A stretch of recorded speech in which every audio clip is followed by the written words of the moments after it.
Ladies and gentlemen, put your hands together for international selector and DJ, Theo Parrish.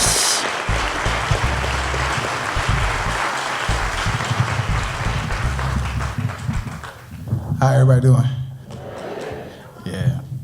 Well, my profession, it forces me, or rather it provides the opportunity for me to travel to faraway places and exotic lands and see and meet different people. But it takes you through a couple of things in terms of what we know of and what we take as values. So the booking comes through in the last year for Dubai, and it's during the holidays. It's during Thanksgiving, and my family's used to it. You know, I've been bopping around for about the past 7 years or so doing the traveling, so they're really conditioned for me not being there. But 7 years of touring, it takes a toll on you. And I got, like I said, I got an 8-year-old, and I would see him 2 weeks at a time since he was born. So it was really kind of wearing on me. I was just like, man, I'm really done with this. But I hadn't been able to get off the wheel, because you go out and you play and they're giving you the money and you're like thinking, all right, this is working, you know, but you realize that you get something taken from you a little bit sometimes. So the flight is going from Detroit to Paris and then on to Dubai. So I'm cool until we get to Paris, and I start getting nervous because I'm going, okay, this is the UAE. This is the axis of evil. We're going into the heart of darkness. And I'm about to go bring some funk and soul over there. What am I doing? And I'm thinking, okay, it'll be all right. So plane's coming in. I'm getting nervous about the paperwork, because I got this American passport. And I had more trouble coming back home here than anywhere else in the world. And I'm thinking, we're going over there? Heart of darkness? I better get my shit together. I mean, that's what they said. They said that we're going to evil, right? That's where all the evil is. We're home of terror, right? When we landed, I'm in the line for customs. It took more time for me to get fries at McDonald's than it did for me to get through customs. I mean, I was still fumbling the paperwork when they had my passport stamped, and I was still looking for it. It was like, oh, we're straight, okay, I go through. So I went through, grabbed my bags. They were already on the conveyor belt. Grabbed my stuff, went outside. Big promoter. Promoter is a huge guy. He's about 6'4", 250. And I extend my hand for a handshake. He gives me with a hug. And I'm just kind of like, all right. But it was, you know, I was like, okay, a little friendly. And so there's always a thing in my head to keep it professional, you know. So I was just trying to keep it pro, but he was warm, so that lets you know a good thing. If the promoter's happy, it means he's prepared. That means that things are probably gonna go okay. So I'm thinking, all right. So we go out to the streets of Dubai. It's early in the morning, bright lights everywhere. In terms of sunlight, sorry, not bright lights, sunlight. And concrete, steel. The streets, I noticed, don't have sidewalks. And I didn't understand it why at that point, but there's no sidewalks, all highways. And then every building is at least 75 stories tall. And so it's surreal. It's like some shit from Star Wars. You're like, what is this, Tatooine or some shit? But like Tatooine mixed with downtown Chicago at all times. It's tripped out. I was just like blown away. So driving around, and we pull into the driveway of the Holiday Inn. Now, I don't accept Holiday Inn anywhere in the world. But long story short, going into the Holiday Inn, they got marble floors. They got the silver ornate coffee thing with the tray with the free coffee. They've got 8 trained, immaculate, and smart people to help you go on your way and get tucked into your wonderful room, which coincidentally has marble floors too, and a doorbell and a foyer. So I'm settling into the Holiday Inn, which I wouldn't accept anywhere else in the world. It's the most piped out Holiday Inn I've been in my life. Got a doorbell and a foyer. And I'm chilling, and I cut on CNN.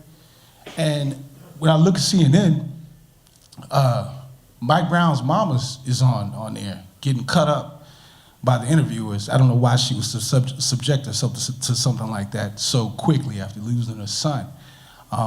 But Ferguson was in the air, it was popping.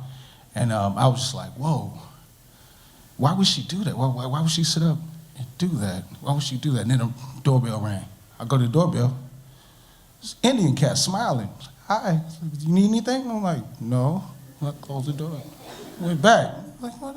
I wasn't used to it. That Holiday Inn and coming and bothering you, what? So I lay back down, look at CNN, still just kind of like realizing that's going on at home and trying to keep out of the mentality of being gone and being at home, that this is what's happening at home. That we've seen what happens with rides at home, but I try not to let that thought creep in because I'm on the job, trying to keep it as pro as possible because I can't be in two places at once. So I'm nodding off. Doorbell rings again. I come to the door. Indian dude there, half a smirk on his face. I'm like, no, man, I don't need nothing. Close the door, I try to lay back down. I'm looking at it, looking at the CNN again, fall back to sleep. Ring again. Go to the front. Another Indian dude. I'm just like, dude. And then as I'm walking away, I'm thinking, they never seen a nigga before. The first one went, saw, told his boys, you can't tell me y'all don't talk. Y'all was like, there's a nigga in there, check it out. We went up there. That's what I think happened, but I couldn't prove it. So I lay down, and then hours go past, and then I get a call for the promoters. It's Soundcheck, time to get ready for the gig. I go downstairs. I meet the brothers, I meet their friends. We have dinner down in the restaurant downstairs. Oh yeah, Holiday Inn has a top-notch Thai restaurant in the lobby, just so you know. Oh, and then I find out Soundcheck. Oh no. Soundcheck's in the basement. The club was in the bottom in the basement of the Holiday Inn, and it's top level. It rivals anything the city's seen in terms of a club. All right. Now, granted, I got my top fee. My top fee is exorbitant for most other places in the world. So just keep that in mind. So like, this is like, whoa, I'm bugging. Like, you mean I'm in the Holiday Inn, I get to go down, I can go back up and downstairs, I put a record on, go upstairs, come back downstairs, because every other time I go someplace, you gotta go somewhere else. So I'm bugging on that. Chill out for a couple of hours, time to play the gig. I play the gig, people coming in, it's amazing, sounds great. Great night, hang out. That's where I found out where the rest of the low-rise buildings were. We went to get some street food, and they was like, I don't know, 4-story buildings. We were in the hood. You know you in the hood in Dubai when, you know, you hanging around where the taxi cabs hang out. That's like the homeless anywhere else. Like, if you homeless in the States, go to Dubai, you a taxi driver. That's simple. All right, so I chill out, go to sleep, wake up the next day. But I wake up, I left the TV on, and CNN was on. And this time they're showing the videotape, Mike Brown. And they're showing him grab the chips and strong on the guy. And all I could think is, I'm looking at the screen is, that boy didn't know his daddy. And then it started to really sink in what was going on, where it was at, where my son was. And how, if something were to happen, because when unrest, what I know of unrest happening in the States is it goes from every ghetto hood like wildfire. And if it's happening in Ferguson, it can happen in Toledo. And if it can happen in Toledo, it can happen in Cleveland. If it can happen in Cleveland, it can happen in Detroit. Where the fuck am I? So I'm bugging. I'm just trying to keep out of that. Ding dong, ring. Hey, we're downstairs. You want to come meet my parents? I was like, all right, man, come meet your parents. I'm better than sitting in the room. I go down there and meet his parents. We drive around, go to this apartment. I didn't understand how people lived their whole life in one building, but these people lived their whole family in an apartment floor. It's like they took a 2-story house and laid it out horizontally. You had his mother living there, you had his father living there, you had the new baby living there, had the brother living there, had the sister living in there, all on one floor. And then they're really nice and sweet, and they say, you want to go for a swim in the pool? And I'm thinking, all right, now I've stepped over the line of professionalism here. They want me to go, they want to see me in underwear, they want to see. So I say, skip it, man, quit playing, go get in the pool, it's hot. So I go get in the pool. So I'm looking at the pool. Ferguson's in the back of my head, and it's drifting further and further away as the Red Bull airplanes do their little thing in the sky, and we're looking out, and the sun's going down, and it's nice, and they're talking about politics, and I'm like, man, I'm so far from home. This just feels weird. I can't be here and I can't be there. So we decided to go in and get something to eat. We get something to eat. I say, okay, I got to find my way back to where I need to be. So I go back, chill out, and say, hey, there's a boat party going on. You want to come to the boat party? And I'm looking at the Ferguson thing, and I'm thinking, as I'm getting more and more frustrated, getting scared, yeah, let's go to the boat party. Let's go to the boat party. I can't do anything in the room except get upset and afraid of what I can't do for anyone at home.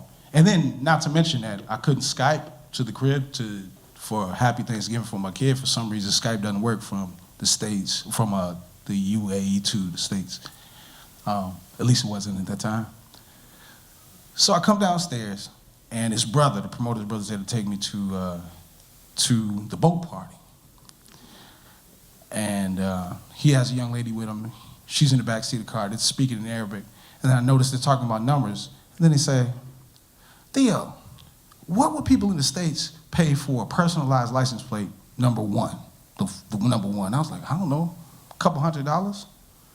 Maybe 500 most, maybe 500. Maybe some crazy fools and maybe some idiots in California probably pay $1,000. And then they said, I was like, well, how much do you think will be here? I was like, I don't know, $1,000 something? I was like, $2,000? I was like, $5,000? He said, no. $10,000? No. When I got to $25,000 for a personalized license plate, I got mad, right? I got mad, right? But then when we kept going, and we got up to 15 million for 00 number one license plate, 15 million, I got sick to my stomach. Because I started looking around, and then it started to make sense. That's why there's no sidewalks, because people don't walk. They don't ride bikes. They walk from their house to their car. That's about as walking as they do. And then I got much more sick, because then the rest of the scenery started to make a little bit more sense. Every car that we get used to, $30,000 car here, $40,000 there, all of that, the decimal point is moved over one. So you got $100,000 cars here and there, and $300,000 cars here and there, and we're on our way to the boat party. And so the whole time I'm thinking in my head, I cannot believe I'm here. I'm sitting with these two people, and they're so happy to be here, and they're so untouched by having to have their hands dirty in anything. I've been around people who are rich, and they have an arrogance. When you're around people that are so rich that there's no arrogance, like they have no reason to worry about whether or not you work a day in your life. Like, the reason they would know you is because their parents' know your parents' parents. When you're dealing with that, then it really made me kind of outside of my person as I'm sitting there going to the boat party. We're going to the boat party, and then I started to feel this kind of tightness around my neck. That meant that collar that they put around me, because they realized they rented me. I didn't play a performance. I was being rented for the weekend, for their fun. And get to the boat, and it's a speedboat that takes us out the catamaran. It looks like some James Bond shit. We get out there, it's nighttime. We get there, there's the big promoter, shirt off, drink in his hand, and he's got a whole staff of stewardesses from a cruise line there from Pittsburgh. Got some Belgians with their shirt off, with weird hats on, kissing everybody. And then I was realizing, I'm just standing there, and he's introducing me to everybody, and it became clear that I did not charge enough money. I did not charge enough money. I didn't charge enough for this. And so I'm sitting there, and I hate boats. And it's nighttime, and it's boats, and I'm curled up, and this chick from Pittsburgh is telling me how cool things are. I don't give a shit, because it's Ferguson home, and I'm here, and I'm so far from where I need to be.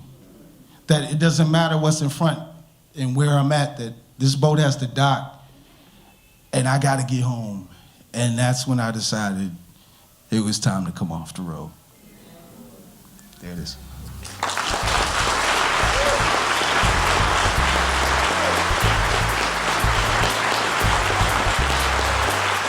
Theo Parrish.